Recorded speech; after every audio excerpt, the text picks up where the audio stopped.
4 more years. What's going to happen? What does my crystal ball say about things like marijuana? I inhale frequently. What will happen to energy policy?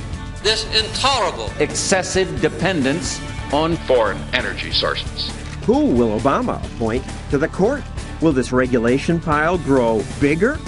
I'm told that we're going over a cliff. Avoid the fiscal cliff. But that cliff is nothing compared to the real threat. What will we see in 4 more years? That's our show tonight.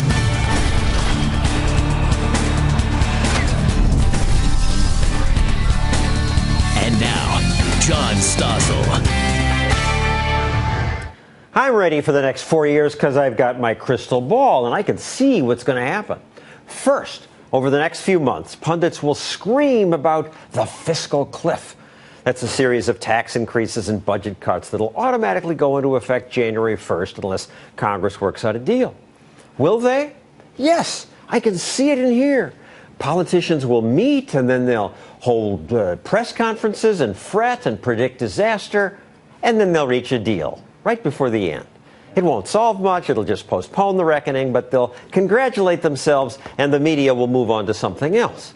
America, however, will continue to go broke. Am I too cynical? No, it's probably worse than that, says my next guest, Congressman Ron Paul. Congressman, predict the future. Long term, the future looks pretty good. A lot of people are waking up and know that what we have today isn't workable. But on the short run, the people in charge aren't going to admit it. They're not going to admit that we're bankrupt, and that they won't admit that we're on the verge of a major change in our society. So they'll keep putting it aside, but then we'll eventually probably destroy the dollar or have a dollar crisis where we'll be forced to revamp and change our system of financing. But it could be pretty big. I think it won't be anything quite as bad as like when the Soviet system collapsed, but a lot of change would have to come. Because I think the true bankruptcy would mean that we no longer can maintain an empire around the world, and we no longer can maintain promises of entitlements of $222 trillion, so we have to face up to reality. But I think I agree with you.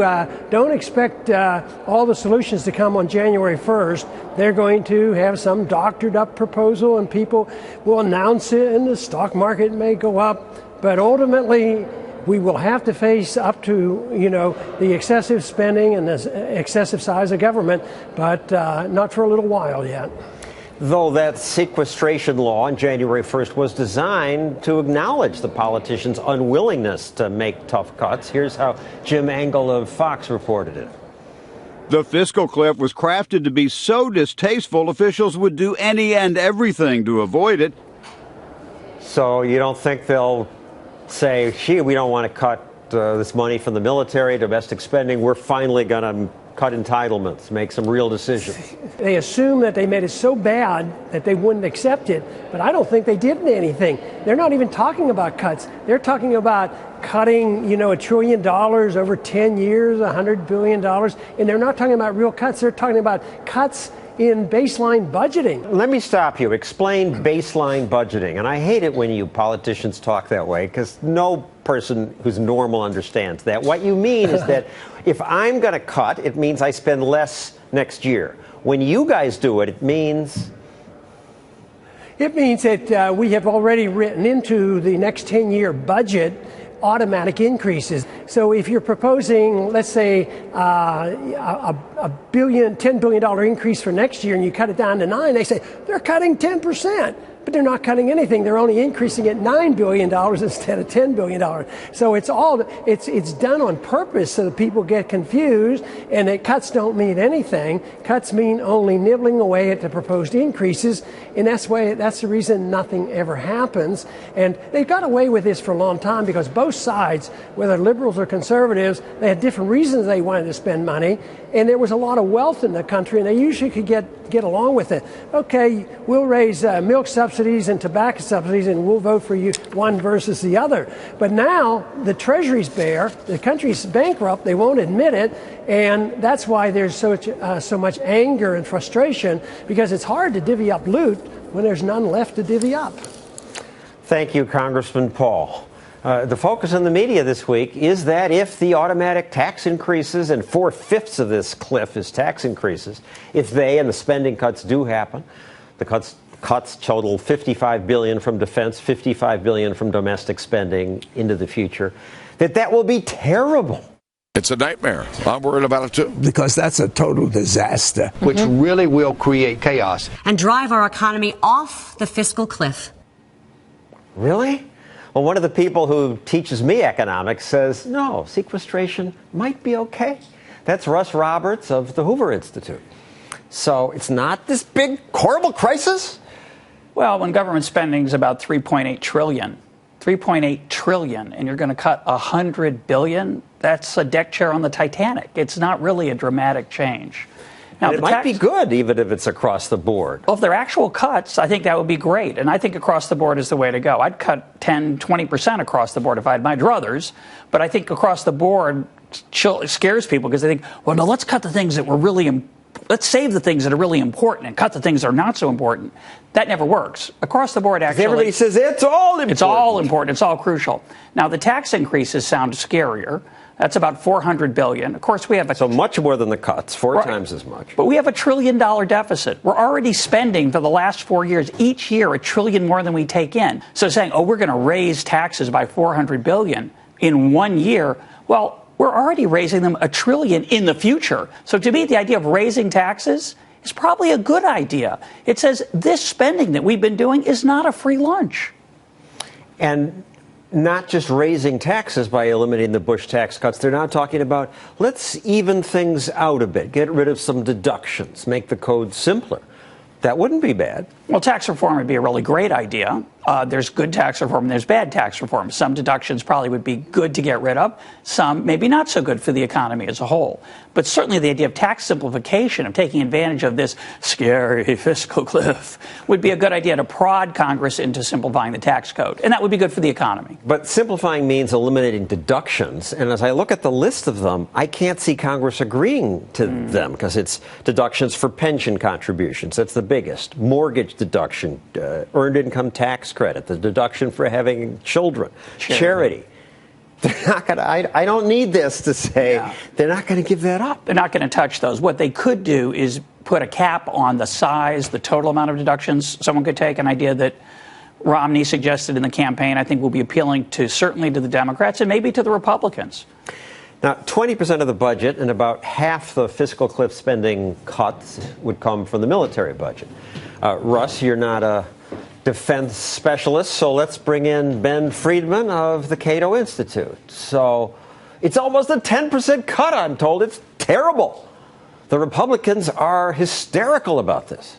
The Pentagon's hysterical about it. Both parties are hysterical, but it's about 10%, which would bring us roughly back to where we were in defense spending in 2006, which adjusted for inflation? Adjusted for inflation, which was not exactly a crisis year in the Pentagon. So it's really a minor cut, and they've gotten very spoiled at the Pentagon. They had years of luxury and big increases, and so as soon as you cut the budget a bit, they scream to the heavens.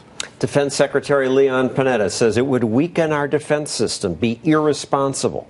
Senators McCain and Graham, these draconian cuts represent a threat to our national security and must not occur. I don't think it's the best way to cut the defense budget, sequestration, but I think it could be useful. I think we need actually probably bigger cuts in the defense budget because we do too much. So this will force us, I think, to make some choices. I think austerity. What do you mean we do too much? We try to be everything in the world. We try to deliver peace and prosperity to every corner of the world, pretending that every unstable country is a threat to us. We have too many rich allies that we're defending that long ago developed the ability to defend themselves. So if we cut a bit, we might have to reconsider some of that and prioritize more. Now, when President Obama in the debate talked about being able to save on things because the military was being forced to pay for things they don't even want, I was skeptical. But looking it up, these Abrams tanks, the Pentagon says it's hulking, clanking vehicle. The Army says they've exceeded their space, weight, and power limits. The Army Chief of Staff, warfare has changed. We can't believe we'll ever see a straight conventional conflict again. And yet Congress insists on buying More of these things? Well, the Abrams tank is not the only procurement program that's like that. What happens is it's built somewhere that's politically important, so the people from that state never want to turn it off. So that's built in Ohio and somewhat in Michigan, which has a lot of important members in Congress, so they keep saying buy more and more. Russ, let's return to the big picture. They're talking about cuts, if they happen. After the cuts, spending will still grow over the next 10 years by $1.65 trillion as opposed to $1.8 trillion.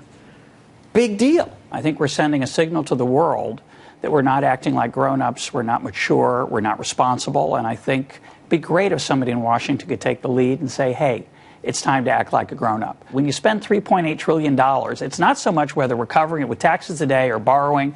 The most important thing, as I learned from Milton Friedman, is what are you spending the money on? And I don't think we get $3.8 trillion worth of value from what we're currently spending on. It'd be better. Not from food stamps. They're going up sharply.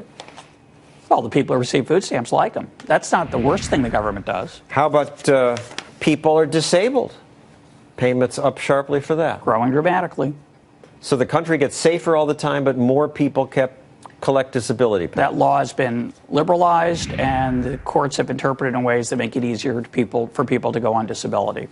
And this one scares me. The value of government-guaranteed mortgages going through the roof. Yeah, they're being a little more cautious now. I'd be more worried about the value of pensions to state employees, which are going to be very difficult for the federal government not to step in and honor the promises that state governments have made. That's another probably $4-point-something trillion. $4-point-something trillion on top of everything else.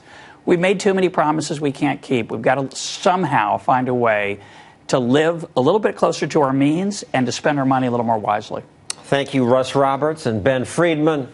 Up next, my crystal ball reveals some secrets about the future Supreme Court. It says that she's old, and so is he, and he. And therefore, he will get to appoint new liberals. What will that mean? We'll tell you when we come back.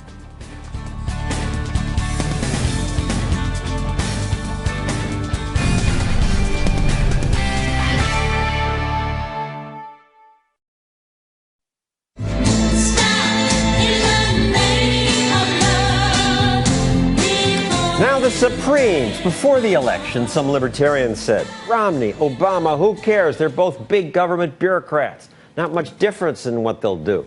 But one big, lasting difference will come from Obama's appointments to the Supreme Court. That could affect whether you get hired, where your kid attends school, whether you could protect yourself with a gun. So which should we worry about or be glad about? Let's ask Fox's freedom-loving judge, Andrew Napolitano. John, good to be with you. Should I worry? Well, of course you should worry. I mean, actually, I would have worried at either of them appointing a justice to the Supreme Court, but I would worry far more with President Obama replacing retiring justices. Let's say that Justice Ginsburg, who is not well, who's a serious liberal, and who's up there in years. Let's just go over that. We have 4 justices in their 70s. Ginsburg and Breyer, 79 and 74. Both liberal justices. Well, Justice Ginsburg, as I said, is not well. Justice Breyer is probably going to sit there for another 10 years if nature permits it. Maybe. Okay. So if President Obama replaces Justice Ginsburg, it will be with a person of like mind, but perhaps 30 or 40 years her junior. So though the voting would be the same, you are removing a rather shy, reticent, unwell senior citizen for a young, aggressive, coalition-building youngster.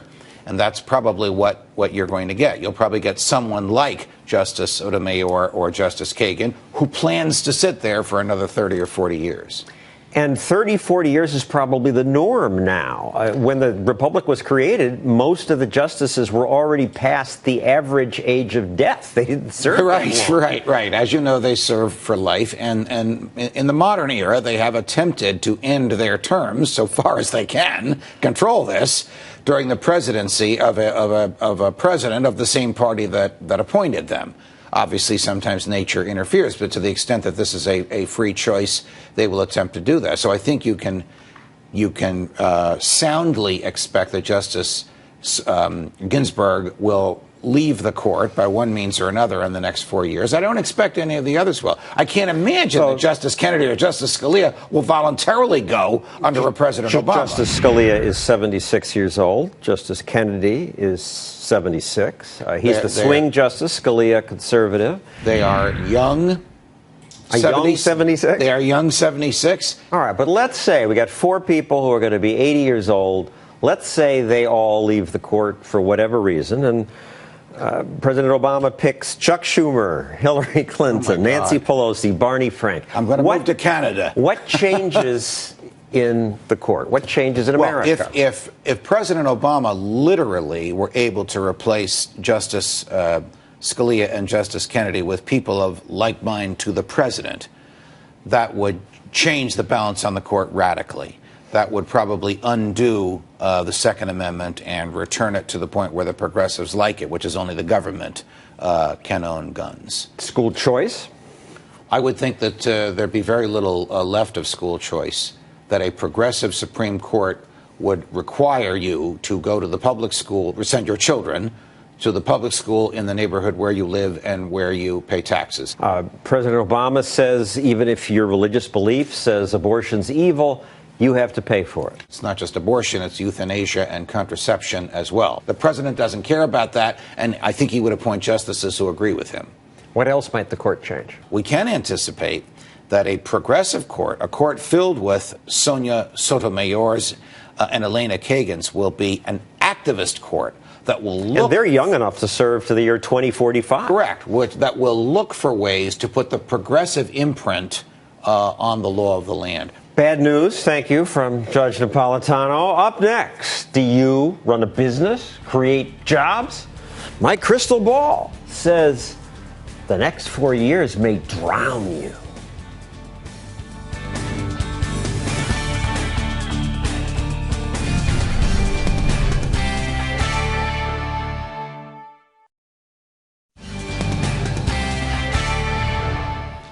Look at that depressing chart. It shows what happens after recessions, happens to employment. Again and again, hiring recovered after about 2 years. But the current recovery, it's the red line, is much slower, much weaker. Why? Well, one reason is that employers now face thousands and thousands of pages of rules. That makes it scary to expand because no one even understands what those laws say. Even the lawyers who specialize in them don't understand that. Betsy McCoy has heard complaints about that from businesses. She's a healthcare expert who's been following Obama's biggest new regulation, Obamacare. She reads it so we don't have to. Bob Luddy is a businessman who makes these fans. Well, actually much bigger and fancier ventilation systems that places like restaurants use to suck away bad smells and gases that might blow you up.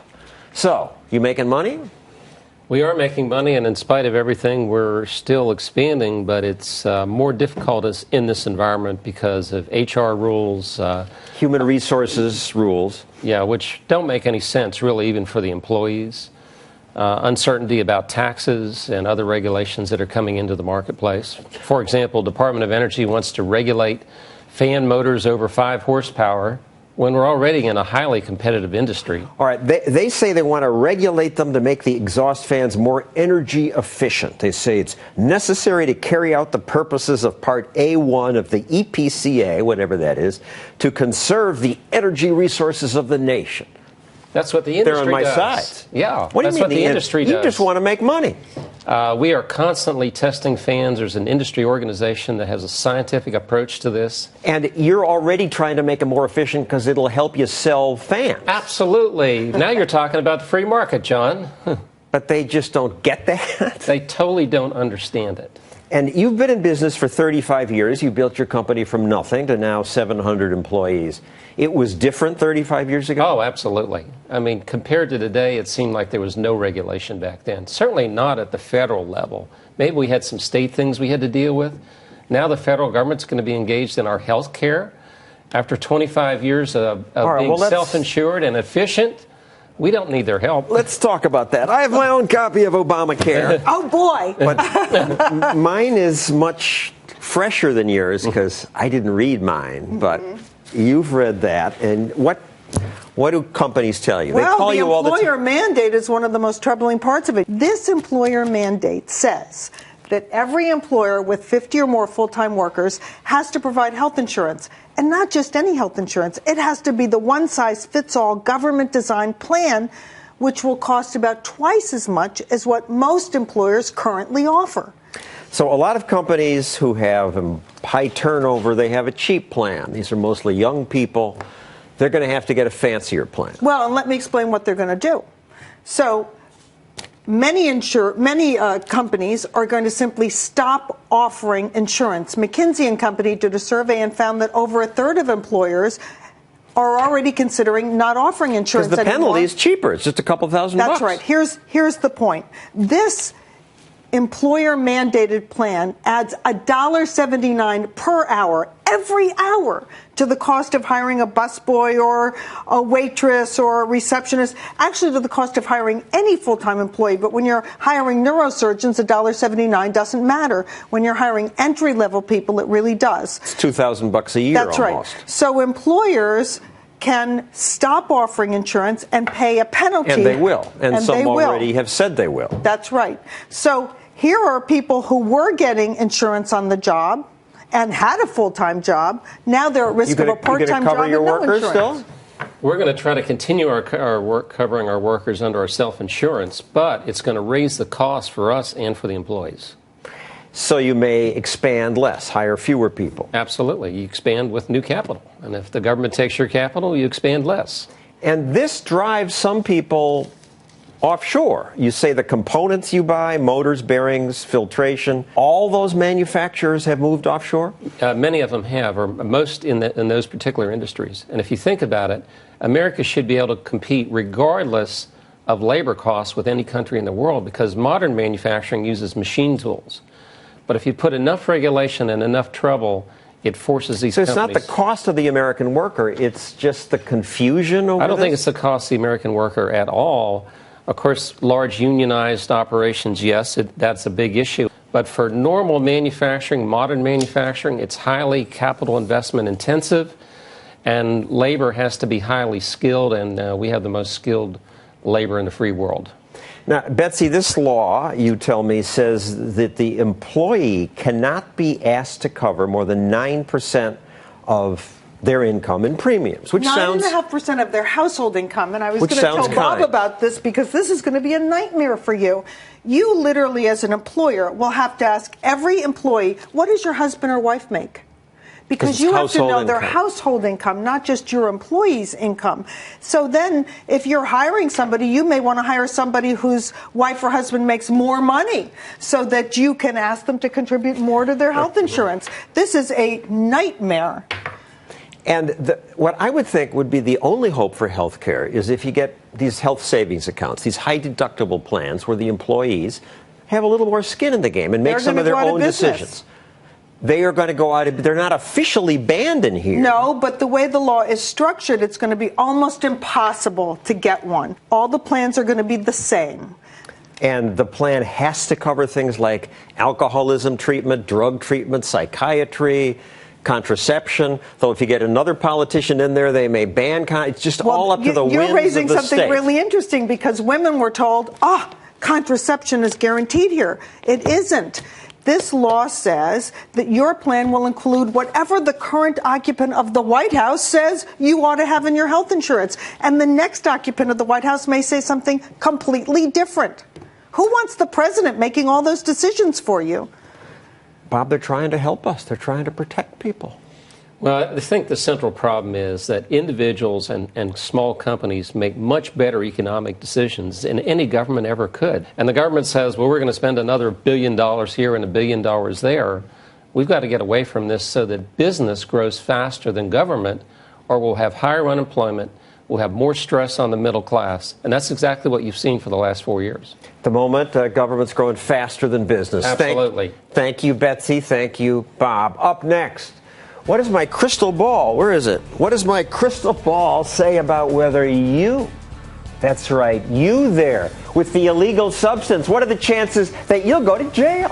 What will the next 4 years do to the drug war? I inhaled frequently. That was the point.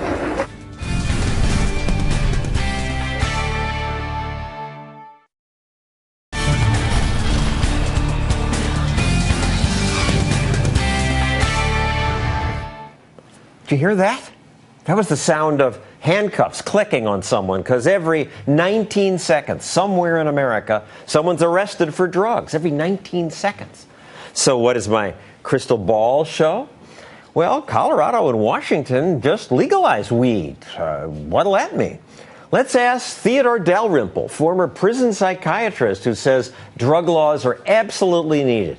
And Nick Gillespie of Reason TV, who says, you kidding me? These laws do more harm than good. So what do you mean more harm than good? Well, I think any dispassionate analysis of the costs and benefits. Nobody's dispassionate. Well, let's put it this way. Any dollars and cents, any barely rational cost-benefit analysis of the war on drugs, I think, would come out and say that these laws, to the extent that they do anything good, the costs are much higher in terms of human suffering, in terms of violence driven by black markets, and in terms of the disruption of American foreign policy, American education policy, and American medical policy. Because the law creates all these black markets. That's right. It causes many more problems than it addresses. Now, Dr. Dalrymple, I can't really argue with him because I agree with him. Yes. But you don't, so why are we wrong? I don't agree because actually a lot of the problems of drug taking do not arise out of their illegality. For example, the biggest drug problem in this country at the moment is legally prescribed opiates. 2 million people have been turned into addicts by perfectly legal means, and there are many other examples in the world. Oxycodone. Yes, Oxycontin, that kind of thing. Government is not making hundreds of thousands of arrests a year over Oxycontin. They're doing it over marijuana, basically, and that's where we need to be talking about.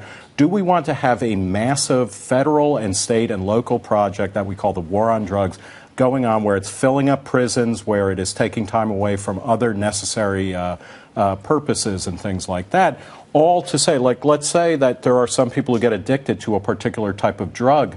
That doesn't mean all drugs should be illegal, because that's not what the typical user does. We don't say because there are alcoholics, we should get rid of booze. We don't say because there are gambling problems. We tried that. Yeah, we did, and it had some effects where it did reduce the number of drinkers in the country, but it exacerbated problems. Lots of deaths from alcohol. Actually, when you look at the figures during the Prohibition, I worked out the murder rate, for example. The murder rate went up during Prohibition by 35%. But it went up in the years before, exactly the same period, by 85%. And between 1900 and 1906, it went up by 325%. It's true that it went down after Prohibition, but I don't think it had anything to do with Prohibition. Well, this is a pretty thin supposition. The legacy of Prohibition in the United States was organized crime. We know that the drug war has created a similar type of violent gang activity that is around the contraband distribution. That's now. Let's talk drugs. about the next 4 years. You got a couple states legalizing beyond so-called medical use. Right. That's how Prohibition ended, when some states said we're not going to enforce this. That's right. And what's going to happen? We're at the beginning of that, where Colorado and Washington, by large margins, 55, 56% of the people saying yes to legalizing all aspects of marijuana production, consumption, use. What happens next for the Obama administration is a much more difficult question, because he was against the states getting the right to decide this type of thing. The Supreme Court has ruled against the states in terms of medical marijuana. They said federal law prevails. There is no reason to believe that Obama is going to go gentle into this good night, which will be a lot more interesting, a lot more fun, and a lot more laid back because of legal marijuana. But I think he will have to eventually assent to it. And my guess is that he will try, if he's a typical politician, as I suppose he is, to satisfy both sides at the same time. And this is what calls me some of the hypocrisy in that clip we played of President Obama saying, yeah, I inhaled, that was the point. He's laughing. And that seemed odd. And then again, a few years later, once he was president, he got an online question about medical marijuana. I don't know what this says about the online audience, but so funny. I just want, I don't want people to think that this was a fairly popular question. We want to make sure that it was answered. The answer is no. I don't think that is a good strategy to grow our economy.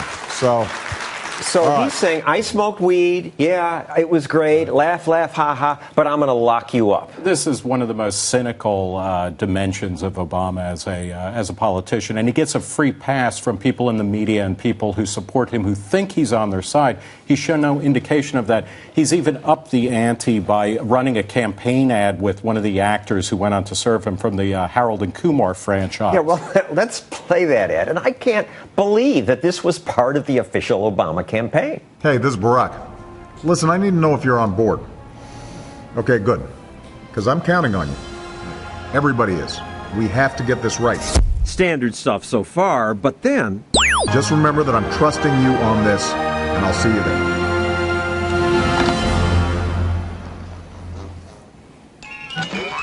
Dude, who was that? Sounded intense. The president. Sweet. So again, ha ha ha, what a joke, these stoner guys. I enjoyed their movies. Harold and Kumar go to White Castle and all that. But he's locking up thousands of people. That's right. I mean even you who support the war must think this is wrong. Well, I mean, of course, and the same thing has happened in England, although in England we don't lock up people for possession, for example. What happens is the politicians say they're very much against cannabis. They maintain the law which prohibits it, but in fact they don't try to enforce the law. That's the difference between the United States. There's no effort in Britain to enforce the law. This, the war on marijuana in particular and the ongoing federal war is not just wrong, but it is absolutely corrupting of the moral fiber of the country. If you have the president making fun of laws that he himself is prosecuting, hundreds of thousands of people are arrested every year, 800,000 people for marijuana possession alone. This is not a laughing matter, and it's about time that he catches up with the American people who over the past 10, 15, 20 years have moved to a majority of people saying that marijuana should be legalized. That's the future, and it would be nice to think that at least in this case, Obama, who is constantly hauling out stupid social democratic ideals from Europe in the 70s, is actually looking forward. Thank you, Nick Gillespie, Dr. Dalrymple. Coming up, what my crystal ball says about the next 4 years, and there's some good news in here.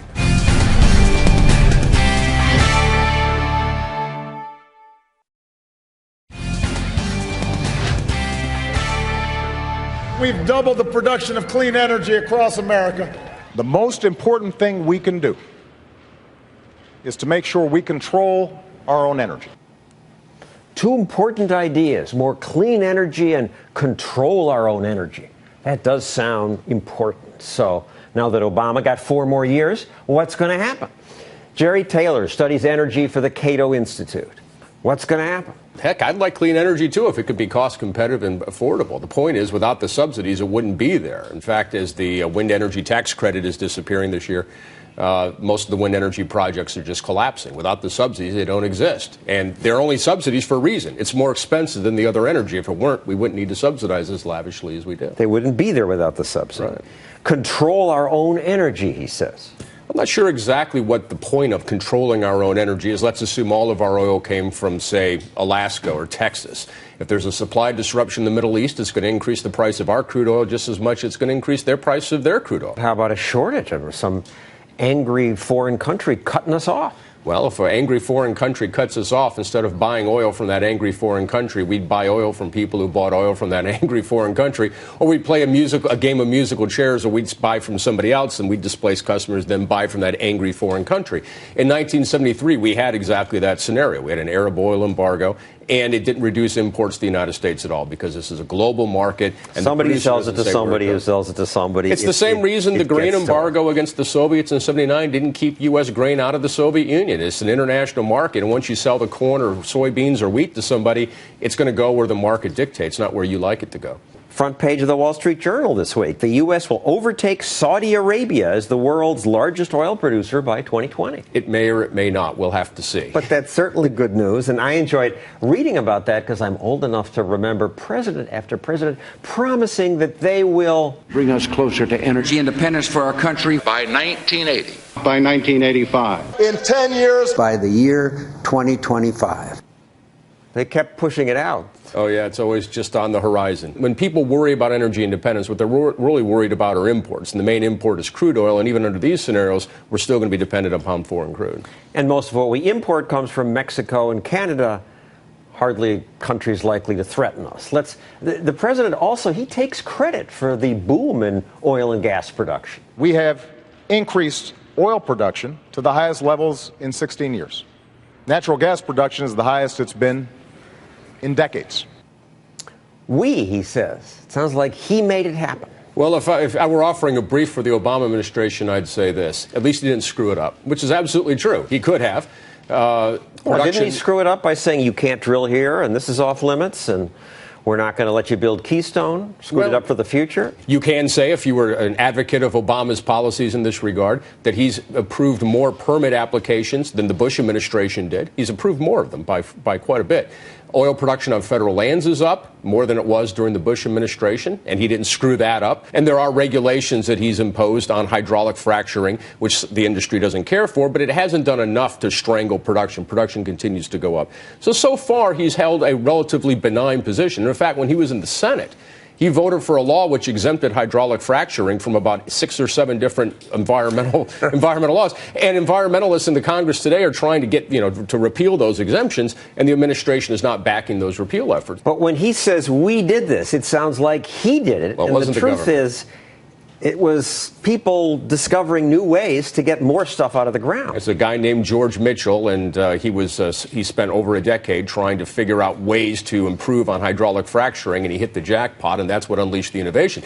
The interesting thing to me is in 2007 or so, 2006, 2007, everyone in the market believed that natural gas prices were only going to go higher, and Dow and DuPont spent billions of dollars to move manufacturing facilities out of the United States on the belief that natural gas prices would never come down. So when people say they know what the energy future holds, they know what the energy winners are tomorrow is. Remember that right on the eve of this revolution in hydraulic fracturing, everybody was betting on high natural gas prices at the end of the time. Even corporations that were very smart and had every incentive to try to get this right spent hundreds of millions, if not billions of dollars in a bet that prices would continue to skyrocket, and then they crater. And so it tells you that the crystal balls aren't always so good in Washington. Or anyplace else. Or anywhere else. All right, you've been somewhat sympathetic to the president about a lot of these things, but let me hit you with this one. He says he's going to keep doing what he's been doing. Building wind turbines, building clean energy sources for the future. I don't want to subsidize oil company profits when they're making money hand over fist. I want to support the energy jobs of tomorrow. Clean energy, the jobs of tomorrow. If a technology like wind energy or solar energy or geothermal energy or ethanol or what have you has economic merit, it doesn't need a dime of government subsidy. And if it doesn't have economic merit, no matter how many subsidies you throw at it, it ain't going to get it. After all, we've been subsidizing nuclear power for 50 years now, and nuclear power is still the most expensive source of conventional electricity on the grid. We've been subsidizing ethanol now for several decades, and yet ethanol still can't compete without those subsidies. The industry would largely disappear without all the government preferences. We can create Potemkin Village industries if we wish, and if it makes us feel better. But it's not going to advance these technologies any, and if and until innovations occur, and they occur whether the government's going to subsidize them or not. We don't get any greater progress in these regards because we've seen it time and time again. Thank you, Jerry Taylor of Cato Institute. Coming up, my crystal ball will predict the next 4 years.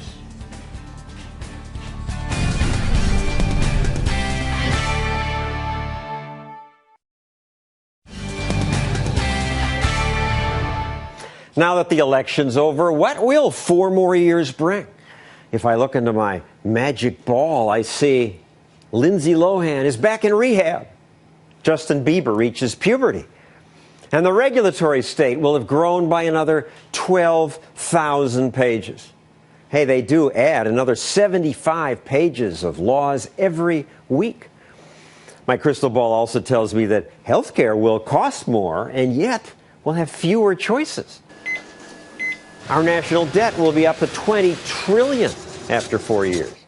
And then the mainstream media will say the Democrats didn't accomplish what they promised because they need more time, and of course Republicans obstructed progress. I don't think I need a crystal ball to see that. But wait, let me turn this over there is some good news here. Another future. Yes, despite the re-election of a big government central planner, good things will happen. The crystal ball says that more states legalize weed. And then the feds cave and stop locking up so many people.